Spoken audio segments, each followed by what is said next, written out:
მოკლედ ნიკო, ანუ შენ ორივე კულტურას იცნობ ძალიან კარგად. გერმანულს და ქართულს რა და რა გონია ისეთი ამ ორ კულტურიდან, რომ მეორეს გამოადგეს. მაგალითად, გერმანული კულტურიდან შენი აზრით რა გამოადგებოდა ქართულ კულტურას რა და პირიქით, ანუ ქართულ კულტურიდან ან ჩვევებით ან ქცევებით რა გამოადგებოდა გერმანულ კულტურას ან ხალხს?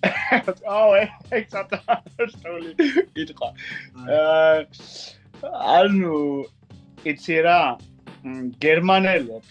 გერმანელებისთვის ქართული კულტურიდან ჩემის აზრით საჭმელები, თბილი, ის ასე თბილები რომ ვართ, ერთმანეთთან რომ ვართ, ყველანი ერთად, кейფი ასეთი რამე. ეგ არის რაც გერმანელებს ანუ ყველას არა, მაგრამ რაღაცნაირად აკლია და ანუ ოჯახი ახლა ხო უფრო მნიშვნელოვანია საქართველოში შეიძლება თქვავით გერმანიაში. გერმანიაში უფრო ინდივიდუალურები არიან და მეორე რაც შემიძლია თქვა საქართველოს ანუ ქართველებისთვის თქვათ ეგ გერმანელები რაც აქვს კულტურა ეგ არის ორგანიზაცია როგორც ანუ ახერხებენ ყველაფერს და